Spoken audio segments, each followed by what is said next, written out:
La brute de l'école pousse une vieille dame tranquille et le regrette 10 secondes plus tard lorsqu'il découvre qui elle est. Le silence traverse la pièce comme une lame. La main ridée de la vieille femme a saisi le poignet du jeune tyran avec une précision chirurgicale, l'immobilisant sur place avant que quiconque ne puisse cligner des yeux. Plus personne ne respire. Le visage de Tyler Miller, la terreur de Westridge Academy, pâlit comme s'il avait vu un fantôme. Il venait de commettre la plus grosse erreur de sa vie, et toute sa réputation de dur à cuire s'est effondrée en quelques secondes lorsque la petite femme de 68 ans s'est penchée sur lui et lui a murmuré quelque chose qui a fait trembler ses jambes. Tyler Miller, 16 ans, dominait les couloirs de la Westridge Academy comme s'il s'agissait de son propre empire. Grand pour son âge, 1,80 m, et large d'épaules, il se promenait en tapant sur les casiers, en bousculant les élèves plus petits et en lançant des regards qui faisaient taire même les professeurs expérimentés. L'école semblait n'exister que pour son divertissement, car il marchait dans les couloirs avec un groupe de disciples qui ressemblaient plus à des gardes du corps qu'à des amis. « Hé, pousse-toi de là !» criait Tyler chaque matin, dispersant les élèves comme des pigeons effrayés. Les professeurs regardaient de loin, soupirant d'un air vaincu. Le directeur Parker a tout essayé, retenue, suspension, réunion avec les parents, mais rien ne semble affecter le comportement de l'adolescent. Avec une mère toujours trop occupée à travailler en double et un père absent depuis des années, Tyler a grandi en croyant que les brimades étaient synonymes de respect. En ce lundi pluvieux, tout semble normal lorsqu'il arrive en retard, comme d'habitude. Il poussa les doubles portes de l'entrée, les écouteurs à fond, ignorant la deuxième cloche qui annonçait le début des cours. « Hé, regarde où tu vas !» grogna Tyler à l'adresse d'un élève de 5e qui portait une maquette scientifique. Le garçon marmonna des excuses et s'éloigna des casiers, tandis que les amis de Tyler, Jay, Léo et Damien, riaient en signe d'approbation. C'est alors qu'il vit une silhouette inconnue se tenir près du bureau. Tournant le dos au couloir, une petite dame aux cheveux gris attachés en un chignon impeccable, vêtue d'une tenue bleu marine simple mais élégante. Quelque chose en elle était différent. Sa posture droite, la façon dont elle restait parfaitement immobile tout en parlant à la secrétaire. Tyler n'a pas pu résister. « Eh, les gars, il semble que l'asile ait perdu un patient », annonça-t-il assez fort pour résonner dans le couloir. Des rires forcés suivirent son commentaire, mais la femme ne se retourna même pas.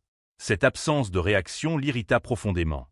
Tyler était habitué à provoquer la peur, pas à être ignoré. Il s'approcha d'elle, envahissant délibérément son espace personnel. « Hé, mamie, tu es perdue ? Le bingo est à la maison de retraite, pas ici, » taquina-t-il, cherchant l'approbation de ses amis. Jay avait l'air mal à l'aise, mais les autres continuaient à rire.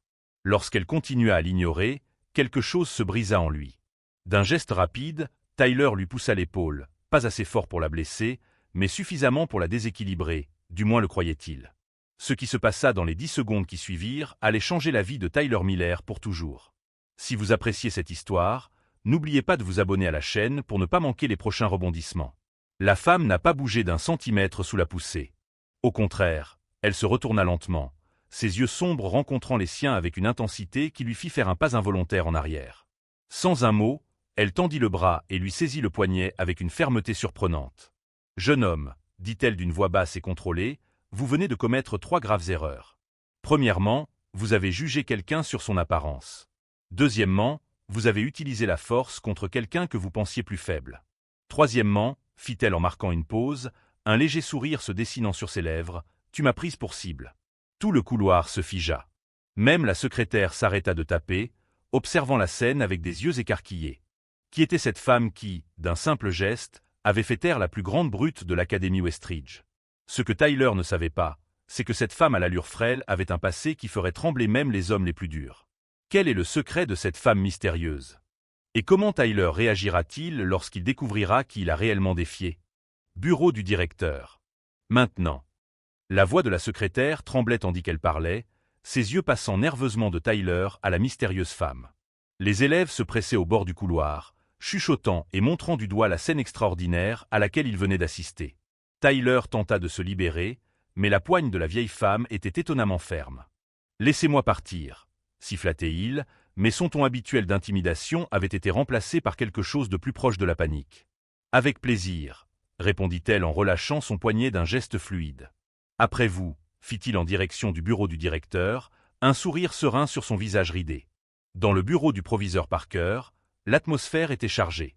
Tyler s'enfonça dans son fauteuil, se massant le poignet, tandis que la dame restait debout, regardant une photographie accrochée au mur, un groupe de militaires en uniforme. « Monsieur Miller, commença le directeur, le ton plus sérieux que d'habitude, vous venez d'agresser Madame Eleanor Voss, notre nouvelle coordinatrice de la discipline. Tyler déglutit. Coordinatrice de quoi? Discipline, répéta Eleanor en se tournant vers lui. Un poste créé spécifiquement pour s'occuper d'élèves comme vous. Le directeur redressa ses lunettes. Madame Voss a été invitée par le conseil d'administration de l'école après l'échec de nos tentatives conventionnelles. Elle a une approche différente. Tyler força un rire. Vous avez donc engagé une mamie pour me faire peur? Vraiment? Eleanor s'approcha, prenant place sur le bord du bureau du directeur. Jeune fille, avant de devenir grand-mère de 3 enfants, j'étais responsable de la sécurité du consulat américain dans 5 pays différents. J'ai formé des agents spéciaux pendant 20 ans et j'ai eu affaire à des terroristes qui vous feraient passer pour un chaton effrayé. Elle parle sans changer de ton, comme si elle commentait le temps qu'il fait. Madame Voss est également ceinture noire dans 3 arts martiaux différents et... Il hésita. Disons qu'elle a réformé plusieurs écoles en difficulté avant de prendre sa retraite. Le visage de Tyler pâlit encore plus. L'espace d'un instant, le masque de dur à cuir disparut complètement, révélant l'adolescent peu sûr de lui qui se cachait derrière. Normalement, poursuivit le directeur, ce serait un motif de suspension immédiate. Cependant, Madame Voss a suggéré une alternative. Eleanor sourit. Tyler aura le privilège d'être mon assistant personnel pendant les 30 prochains jours. Quoi? Cria presque Tyler. Pas question. Ma mère ne. J'ai déjà parlé à ta mère, interrompt la directrice. En fait, elle semblait plutôt soulagée à l'idée que quelqu'un puisse enfin fixer des limites pour toi. Le reste de la journée, Tyler erre dans les couloirs comme un fantôme. Ses disciples gardaient leur distance, chuchotant entre eux. La nouvelle s'était répandue comme une traînée de poudre. L'invincible Tyler Miller avait été dompté par une vieille dame. Au déjeuner, il s'assit seul jusqu'à ce que Jay, le moins intimidant de ses amis, s'approche prudemment. « C'est vrai ?» demanda Jay en s'asseyant. « Elle t'a vraiment immobilisé d'un seul coup ?»« Tais-toi » murmura Tyler. « Elle m'a juste pris au dépourvu. » Une fille appelée Lily, que Tyler avait toujours délibérément ignorée, s'arrêta à côté d'eux. « Tu sais qu'elle était consultante en sécurité à la Maison-Blanche, n'est-ce pas? Mon père travaille dans la police et dit qu'elle est une sorte de légende. » Tyler roule des yeux. La belle affaire. Elle a aussi formé les militaires aux techniques de combat à main nue, poursuit Lily. On dit qu'elle a neutralisé un kidnappeur avec un simple trombone. Au fur et à mesure que la journée avançait, le mythe prenait de l'ampleur, et la honte de Tyler avec lui. Après la dernière sonnerie, alors que les couloirs se vidaient, Tyler trouva une note dans son casier. Demain, 6h30, entrée principale. Ne soyez pas en retard. EV. Le sang se mit à bouillir dans ses veines. Pour qui se prenait cette vieille femme? Il froisse le billet, jurant qu'il ne viendra pas, qui lui montrera qui est la vraie patronne. Le soir, lorsqu'il rentre à la maison, sa mère l'attend, chose rare, compte tenu de ses 2 emplois. « L'école m'a appelé, dit-elle, la fatigue se lisant sur son visage. « Tyler, je n'en peux plus. Ton père. » Hésita-t-elle, il n'est pas là pour t'aider, et je fais de mon mieux. Quelque chose dans la voix aigrie de sa mère pénétra l'armure de Tyler. Il détourna le regard, soudain honteux. « C'est ta dernière chance, continua-t-elle. Si tu ne coopères pas avec Madame Voss, nous devrons envisager l'école militaire. » Les mots étaient lourds de sens. L'école militaire, l'endroit où l'on envoyait les cas perdus. Ce matin-là, Tyler planifia 1000 façons d'humilier Eleanor Voss, de prouver que personne ne pouvait le dompter. Il arriverait tôt, certes, mais pas pour obéir, pour l'affronter, pour reconquérir son territoire. Le lendemain matin, à 6h25, il attend à l'entrée de l'école vide, les poings serrés, le cœur battant. Ce à quoi il ne s'attendait pas, c'était de trouver Eleanor déjà là, sereinement assise sur les marches, 2 tasses de café à la main. « Bonjour, Tyler, » dit-elle en lui offrant l'une des tasses. « Vous êtes ponctuel. C'est prometteur. » L'arôme du café était alléchant dans le froid de la matinée. Tyler hésita, sa colère momentanément troublée par ce geste inattendu. « Que attendez-vous de moi » demanda-t-il finalement. « La question, » répondit Eleanor en se levant avec une agilité surprenante, « n'est pas ce que j'attends de toi, mais ce que tu caches à tout le monde. » Son regard pénétrant semblait voir à travers sa façade, jusqu'au secret que même lui ne voulait pas admettre. Que c'est cette femme? Et comment comptait-elle utiliser ce savoir contre lui? Quelque chose disait à Tyler que les 30 prochains jours allaient changer sa vie à jamais. La question était de savoir si ce serait pour le mieux ou si elle le détruirait complètement.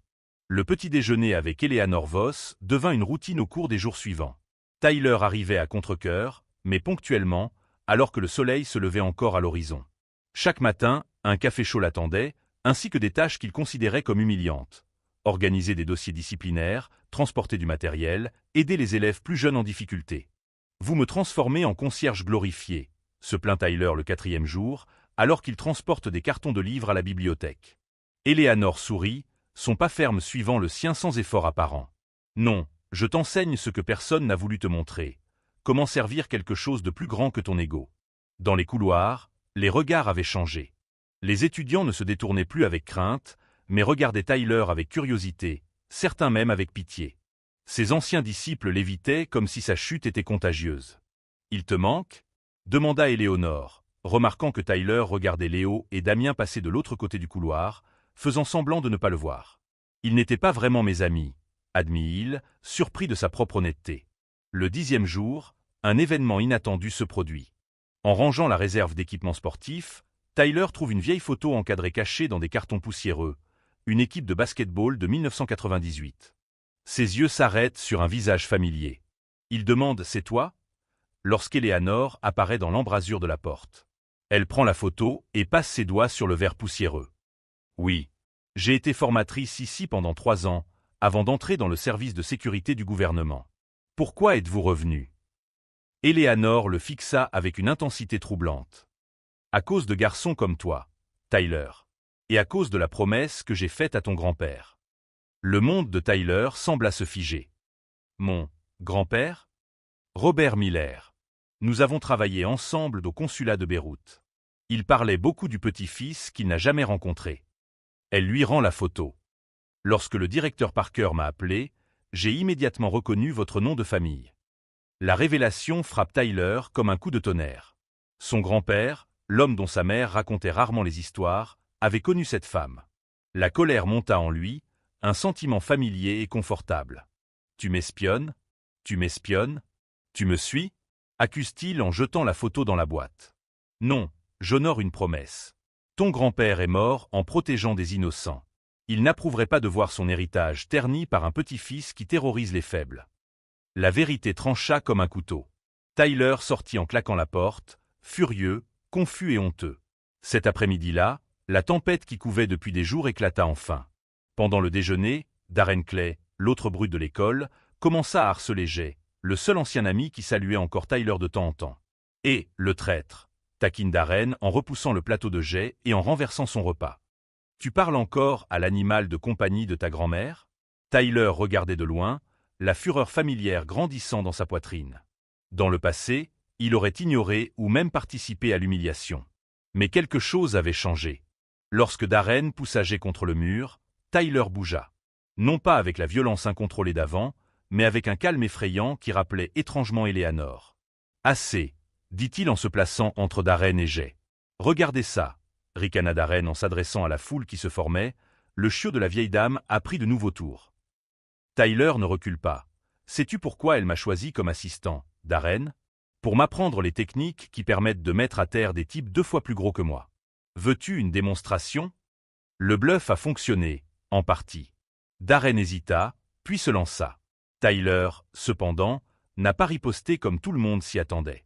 Au lieu de cela, il a simplement esquivé et a dit à haute voix. « Contrairement à toi, j'apprends que la vraie force ne consiste pas à intimider les autres. » Soudain, une voix familière rompt le silence. « Bravo, monsieur Miller. » Eleanor se tient à quelques mètres de là, observant tout. Pour la première fois, son regard montrait quelque chose de nouveau, de l'approbation. Darren recula, marmonnant des menaces en s'éloignant. La foule se disperse lentement, commentant le changement inexplicable de Tyler. « Je ne l'ai pas fait pour t'impressionner, » dit Tyler lorsqu'ils furent seuls. « Je sais, » répondit-elle. « C'est exactement pour cela que j'ai été impressionné. » Cet après-midi-là, dans le bureau d'Eleanor, Tyler pose enfin la question qui le tourmente depuis des jours. « Pourquoi moi ? Pourquoi ne pas m'avoir simplement mis à la porte comme le voulaient tous les autres ?»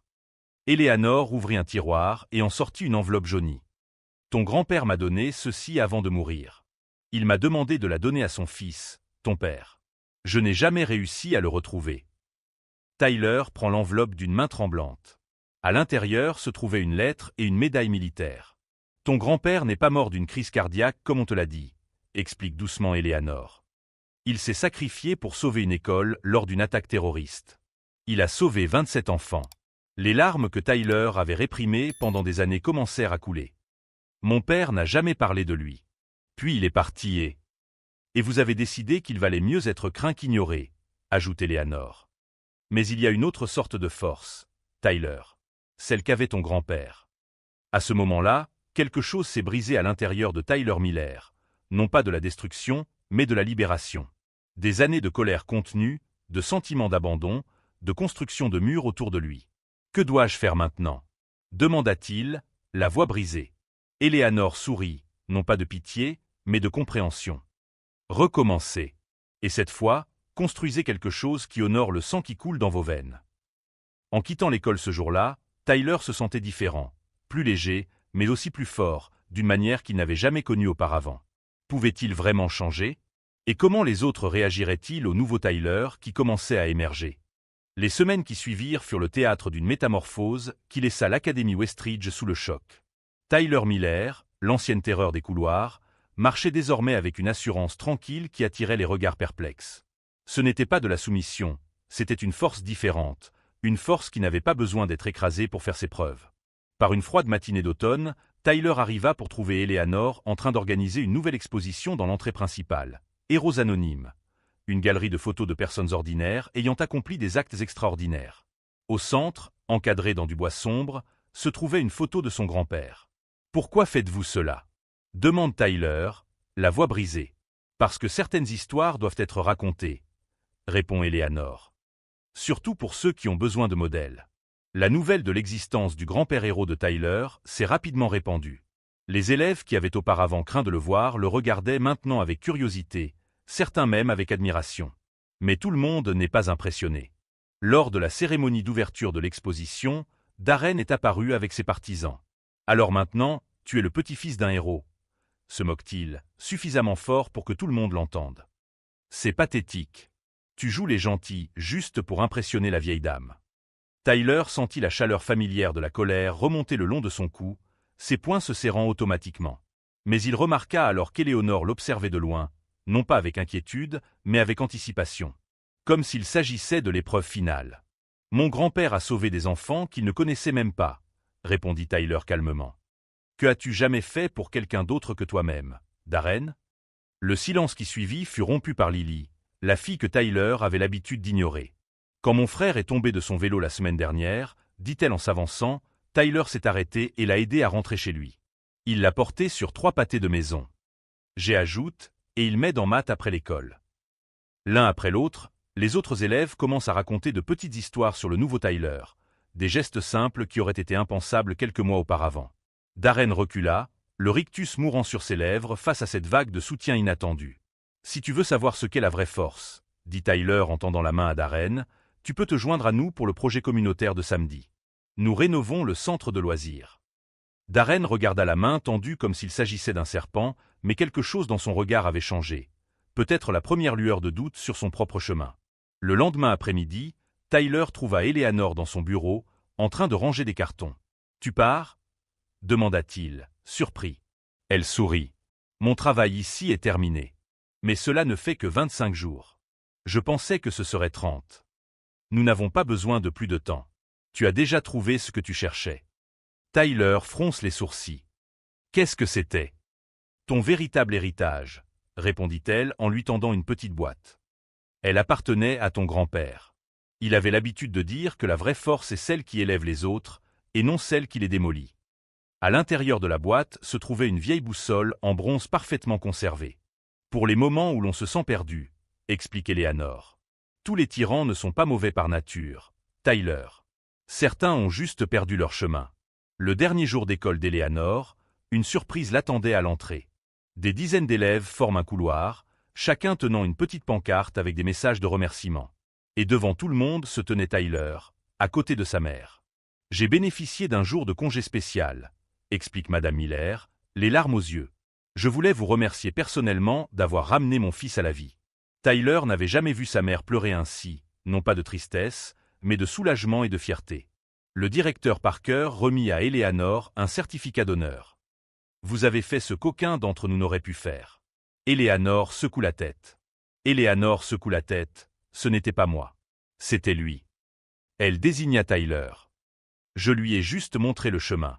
Il a choisi de le suivre, même si c'était le plus difficile. Lorsque la cérémonie fut terminée et que la foule se fut dispersée, Tyler accompagna Eleanor jusqu'à sa voiture. « Comment vais-je faire sans toi ?» demanda-t-il. Elle sourit. « De la même manière que j'ai commencé, un choix à la fois. » Puis, à la surprise générale, Madame Voss, très sévère, a serré Tyler dans ses bras. « Ton grand-père serait fier, » murmura-t-elle. « Je le suis certainement. » Dans les semaines et les mois qui suivirent, la légende de Tyler et Eleanor devint partie intégrante du folklore de la Westridge Academy.